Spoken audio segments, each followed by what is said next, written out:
और बुलेटिन के आगाज करेंगे बड़ी खबर के साथ। बीकानेर से इस वक्त की बड़ी खबर सामने आ रही है, जहां पर आग का तांडव देखने को मिला है। हरिराम की ढाणी में भीषण आगजनी हुई है। गैस सिलेंडर में लीकेज से यहां पर बड़ा हादसा हुआ है। तो हादसे में ढाणी जलकर राख हो गई है, जिसमें नकदी, अनाज और कपड़े सहित तमाम जेवरात भी जल चुके हैं। तो आपको बता दें कि ग्रामीणों ने फिलहाल भीषण आग पर काबू पा लिया है। तो आगजनी की तस्वीरें भी आपको दिखा रहे हैं। बीकानेर से तस्वीर है, जहां पर हरिराम की ढाणी में भीषण आगजनी हो गई। बताया जा रहा है कि गैस सिलेंडर में लीकेज हुआ, जिसकी वजह से ये हादसा हुआ है।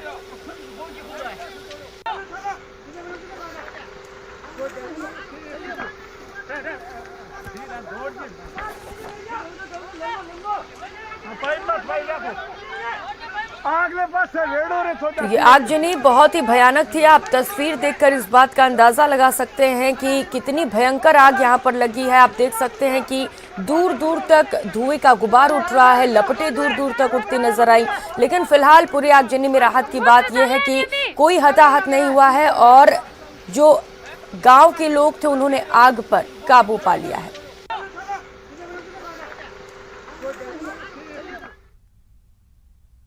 अगली खबर का रुख करेंगे। उदयपुर में घर के बाहर खड़ी एक बाइक में अचानक आग लग गई। सूचना पर दमकल की गाड़ी मौके पर पहुंची, लेकिन जब तक आग से बाइक जलकर राख हो चुकी थी। आग लगने के कारणों का फिलहाल अभी तक पता नहीं चल पाया है। वहीं बाइक के मालिक को शक है कि उसकी बाइक में किसी ने आग लगाई है, जिसको लेकर अंबा माता थाना पुलिस क्षेत्र के सीसीटीवी फुटेज खंगालने में जुटी है।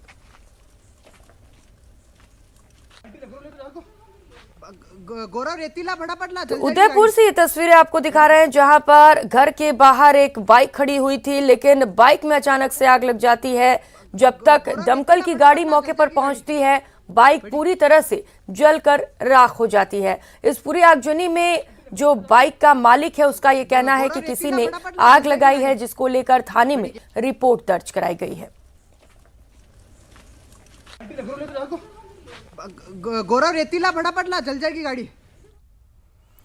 और रुक कर लेते हैं एक और बड़ी खबर का। टोंक से खबर है, जहां पर सड़क हादसे के बाद बवाल मचा हुआ है। सिरोही गांव में लोगों ने हंगामा किया। सरपंच के पति को ट्रैक्टर ने टक्कर मारी थी, जिसके बाद ग्रामीण जमकर हंगामा कर रहे हैं। तो ग्रामीणों ने ट्रैक्टर ट्रॉली को घेर लिया। पुलिस प्रशासन के खिलाफ नारेबाजी जारी है। पुलिस ने केस दर्ज कर जांच शुरू कर दी है। विवाद कुछ भी नहीं था। ये बजरी वाले बहुत परेशान करते हैं पब्लिक को, और आए दिन 24 घंटा ये ट्रैक्टर चलते हैं। और मैं बाहर से आ रहा था, इन लोगों ने शराब पी रखी थी और शराब के नशे में मेरी गाड़ी के टक्कर मार दी, और जिससे आम पब्लिक में गहरा रोष है।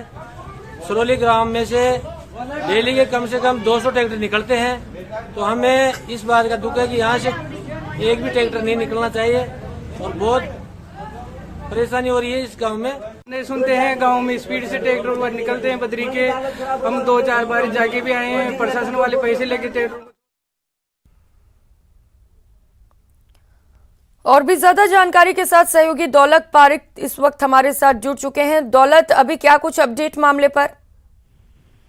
ये देर रात की घटना है। ट्रैक्टर की टक्कर के बाद में जिस तरह से वहाँ हंगामा हुआ बहुत ज्यादा था। ट्रैक्टर जो है वो बिना उसके कंट्रोल के रफ्तार से जिस तरह से ग्रामीण इलाकों से निकलते हैं, उसको लेकर के फिर ग्रामीणों ने बड़ा हंगामा कर दिया। कई ट्रैक्टरों को रोक लिया था, और फिर एक ट्रैक्टर जो था भीड़ में फंसा हुआ था, पुलिस को बुलाया और उस पर कार्रवाई करने की बात को लेकर के सरपंच पति और पुलिस की समझाइश हुई। ग्रामीणों का पुलिस पर आरोप था कि आप इन ट्रैक्टर जो बिना कंट्रोल के दौड़ते हैं ग्रामीण इलाकों में, आप उन पर कार्रवाई नहीं करते हैं। उसके बाद में ये हंगामा शुरू हुआ, जो बड़ी देर तक चला, और आखिरकार पुलिस और सरपंच पति जो था उनकी समझाइश के बाद में मामला कहीं शांत हुआ। ठीक है दौलत, बहुत शुक्रिया आपका तमाम जानकारियों के लिए।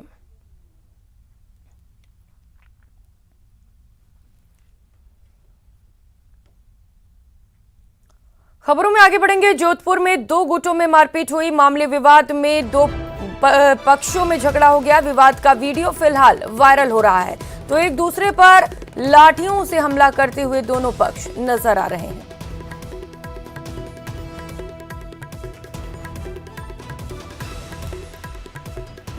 मारपीट की तस्वीरें भी आपको दिखा रहे हैं जहां पर 2 गुटों में जमकर मारपीट हो गई। बताया जा रहा है कि मामूली विवाद के बाद दोनों पक्षों में झगड़ा हो गया।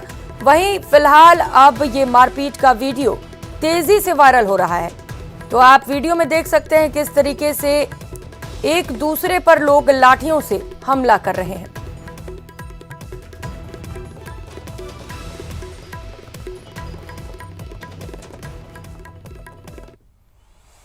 और बात दौसा की, जहां सामुदायिक स्वास्थ्य केंद्र सिकराय में कर्मचारियों के साथ मारपीट का मामला सामने आया। कुछ बदमाशों ने अस्पताल में पहुंचे और दवा वितरण केंद्र से नशे की दवाएं लेकर जाने लगे।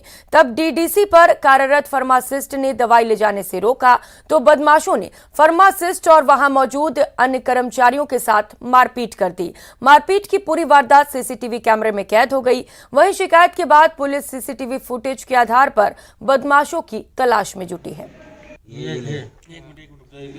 मैं सर पेशाब करने के लिए चले गया था। इतनी देर बाद में आया तो सिकराय के कुछ लोग हैं जो ज़बरदस्ती दवाई को भर के ले जा रहे थे। मैंने उनसे मना किया था तो मेरे से दियाली पे उतराए और मेरी मेडिसिन फैला दी पूरी हॉस्पिटल में आ गई। अब किसी पुलिस कर्मियों या अधिकारियों को बताया, हॉस्पिटल के कर्मचारियों को? डॉक्टर गजराज जी ने को बताया था। आपका नाम? मेरा नाम राकेश मीणा है। रुक कर लेते हैं बड़ी खबर का। शिक्षा विभाग ने नई एसओपी जारी की है। ऑनलाइन क्लास की व्यवस्था के निर्देश दिए गए हैं। स्टाफ के लिए दोनों डोज को अनिवार्य कर दिया गया है। तो वहीं कलेक्टर के पास स्कूल की छुट्टी की पावर दे दी गई है। अभिभावकों से लिखित परमिशन भी जरूरी कर दिया गया है। तो वहीं आपको बता दें कि स्कूल में सभी को मास्क लगाना अनिवार्य कर दिया गया है। तो लगातार बढ़ते हुए कोरोना मामलों को लेकर शिक्षा विभाग ने नई एसओपी जारी की है। तमाम दिशा निर्देश जारी किए गए हैं। इसके तहत ऑनलाइन क्लास की व्यवस्था के निर्देश दिए गए हैं। वहीं आपको बता दें कि जो भी स्टाफ स्कूल में पहुंचेंगे उन्हें दोनों डोज लगाना अनिवार्य किया गया है। तो स्कूल में जितने भी लोग मौजूद रहेंगे सभी को मास्क लगाना है, सोशल डिस्टेंसिंग की पालना करनी है। वहीं अभिभावकों से लिखित परमिशन भी जरूरी कर दिया गया है।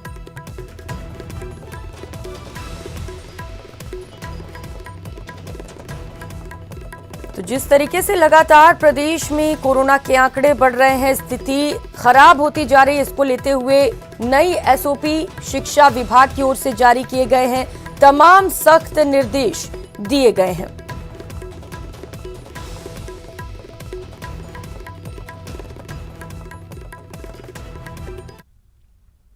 और अब बात इन्वेस्ट राजस्थान 2022 समिट की, जिसकी तैयारियों को लेकर सीएम गहलोत ने समीक्षा बैठक की। इस दौरान सीएम ने कहा कि सभी विभाग सहयोग और समन्वय से कार्य करें ताकि निवेश धरातल पर उतरे। अभी तक 6,16,462 करोड़ के 1,454 एमओयू और एलओयू साइन हुए हैं, जिसके माध्यम से 4 लाख से अधिक लोगों को रोजगार मिलेगा। 15 जनवरी तक संबंधित विभागों से जुड़े एमओयू और एलओयू करने के निर्देश दिए गए हैं। सीएम ने कहा कि अभी तक जो एमओयू और एलओयू किए गए हैं उनकी क्रियान्विति समयबद्ध रूप से हो। उद्योगों के लिए जमीन आवंटन के मामले में राजस्व विभाग प्रोएक्टिव होकर कार्य करे। निवेशकों को विभिन्न स्वीकृतियां मिलने में परेशानी हो तो जिला कलेक्टर के स्तर पर निवेश के प्रस्तावों की जुड़ी प्रक्रिया समय पर पूरी की जाए। ये तमाम बातें मुख्यमंत्री अशोक गहलोत की ओर से कही गई हैं। उन्होंने कहा है कि कलेक्टर के माध्यम से आने वाले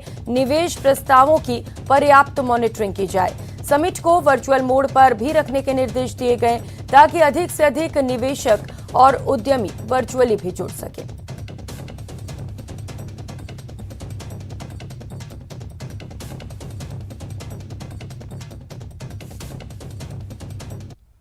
रणथंभौर नेशनल पार्क में अवैध लोगों की घुसपैठ का खुलासा हुआ है। देर रात कार सवार अज्ञात लोगों ने नेशनल पार्क के भीतर जाकर एक टाइगर की चहलकदमी कैमरे में रिकॉर्ड की। वीडियो त्रिनेत्र गणेश और रणथंभौर के मुख्य मार्ग का बताया जा रहा है। वीडियो सामने आते ही वन विभाग के कामकाज पर भी सवाल उठने लगे हैं। ऐसे में बड़ा सवाल ये है कि रणथंभौर नेशनल पार्क के इस गेट में जब आम लोगों की एंट्री शाम 4 बजे से बंद कर दी जाती है, तो देर रात कार सवार लोग नेशनल पार्क में कैसे पहुंचे। बता दें कि करीब 15 दिन पहले भी ऐसा वीडियो सामने आया था, जिसमें वन विभाग की सुरक्षा व्यवस्था को धत्ता बताकर वीडियो शूट किया गया था।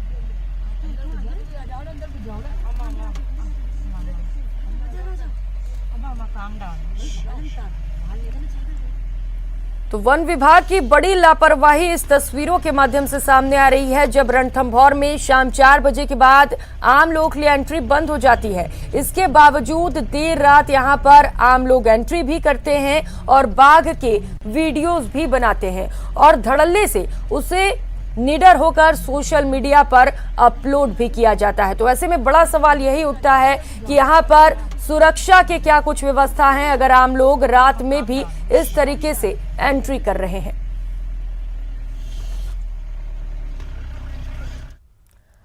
अगली खबर का रुख करेंगे। जोधपुर के रहने वाले सागर मस्कुलर डिस्ट्रॉफी जैसी बीमारी से पीड़ित है। बीमारी के चलते सागर के शरीर का 80% हिस्सा काम नहीं करता, लेकिन सागर ने हार नहीं मानी। सागर ने अपने जैसे पीड़ित लोगों के लिए एक एनजीओ द राह की शुरुआत की। लोगों को रोजगार देने के साथ उन्हें हौसला देने का भी काम किया। सागर का सपना था कि वे पैरासेलिंग कर ये देखें कि आसमान से धरती कैसी दिखती है। सागर के सपने को उनके दोस्तों ने मिलकर साल 2020 के विदा होने से पहले पूरा कर दिया। सागर की जिंदा दिली पैरासेलिंग के दौरान साफ दिखती है। उनके इस जज्बे और हौसले से ये सीख मिलती है कि जिंदगी बड़ी होनी चाहिए, लंबी नहीं। हमारे एक मित्र है सागर व्यास, उनका एक सपना था कि वो ऊपर ऊंचाइयों को छुए, वो भी आसमानों में उड़े, वो भी आपके पैरासीलिंग वगैरह करें। उन्हें एक बीमारी है मस्कुलर डिस्ट्रॉफी, जिसमें उनका शरीर हर वर्ष आपके करीबन 2 से 4-5% तक कम होता रहता है, डिग्रेड होता है, तो बॉडी काम करना कम होती रहती है। हम लोगों ने ये सोचा है क्यों ना यार सागर की इस इच्छा को पूरी किया जाए। तो हम लोग 4-5 दोस्त मिलकर, मैं, सागर, श्याम बोरा, रमेश, मुकेश और हम लोग अविनाश काबरा वगैरह, हम लोग उनको जैसलमेर लेके गए। जैसलमेर में हम लोगों ने उन सपने को पूरा करने की कोशिश की। वहाँ पर हम लोगों ने मेजर आनंद की उपस्थिति में, उनका कोई कैंप चलता है, वहाँ पर हम लोगों ने उनको पैरासीलिंग कराई और व्हीलचेयर के साथ उनको पैरासीलिंग। ये एक एडवेंचरस काम था, डर हमें भी लग रहा था, बट जो सागर की एक हिम्मत थी और जो उसका हौसला था और जो उसकी एक इच्छा थी, उसको हम लोग जब पूरा करना चाहते थे, उसके एवज में हम लोग वहाँ तक पहुँचे। नए साल पर जयपुर का भविष्य क्या रहने वाला है? जंतर मंतर पर मौजूद यंत्रों की गणना पिंक सिटी की कुंडली के बारे में क्या कहती है, देखिए इस स्पेशल रिपोर्ट में।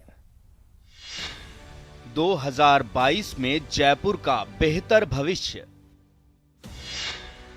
जंतर मंतर के यंत्रों ने बताई कुंडली। गुलाबी नगरी के लिए खुशखबरियां। विश्व विरासत में शामिल जयपुर का ऐतिहासिक जंतर मंतर सूर्य चंद्रमा की गति और सटीक खगोलीय गणनाओं के लिए पूरी दुनिया में प्रसिद्ध है। साल 1734 में जयपुर के महाराजा सवाई जय सिंह द्वितीय ने इसका निर्माण कराया था। ज्योतिष विधा और खगोलीय गणनाओं पर विश्वास रखने वाले लाखों लोग नए साल पर यहाँ जुटते हैं और हैरान होते हैं कि जिन गणनाओं के लिए आधुनिक खगोल शास्त्री बड़ी बड़ी दूरबीनें और दूसरे उपकरण इस्तेमाल करते हैं, वही गणनाएं कैसे कुछ ज्यामितीय संरचनाओं से आसानी से की जा सकती हैं। ज्योतिषीय गणना के अंकगणित के आधार पर तो यहाँ सारे यंत्र सटीक गणना के लिए है। जैसे बृहत सम्राट यंत्र है, षष्ठांश यंत्र है, उसमें जैसे अभी सूर्य उत्तरायण के लिए गया तो वहाँ का भी 21 दिसंबर को प्रयोग किया गया था। राशियां हैं आपके, ये आपके दिव्यांश यंत्र है, सारे यंत्र यहाँ परफेक्ट हैं। इस बार जंतर मंतर से की गई ग्रहों की गति और उनकी विशिष्ट उपस्थिति पर आधारित गणनाएं नए साल के लिए अच्छे भविष्य की ओर इशारा कर रही हैं।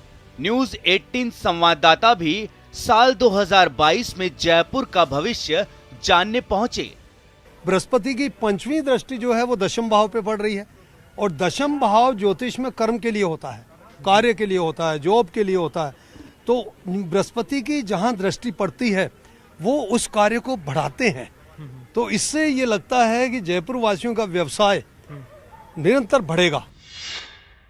नए साल के साथ कन्या लग्न की शुरुआत। कन्या लग्न का स्वामी बुध पंचम भाव में बैठा,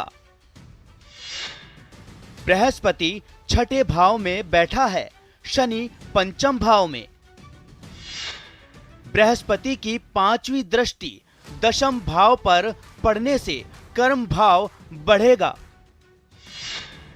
बृहस्पति की सातवीं दृष्टि 12 भाव पर पड़ने से बढ़ेगा पर्यटन। बृहस्पति की तीसरी दृष्टि धन और कुटुंब भाव पर पड़ने से धन बढ़ेगा।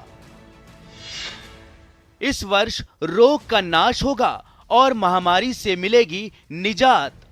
उम्मीद की जानी चाहिए ये जो भविष्य बताया गया है जयपुर के जंतर मंतर से, इन तमाम प्रयोगशालाओं की गणनाओं के माध्यम से ये सटीक हो और जयपुर के लिए एक अच्छा माहौल, एक अच्छा बेहतर जो है फ्यूचर सामने आए। कैमरा पर्सन दिलीप चेची के साथ में अरबाज अहमद, न्यूज़ 18 के लिए जयपुर से। इस बुलेटिन में फिलहाल इतना ही। नमस्कार।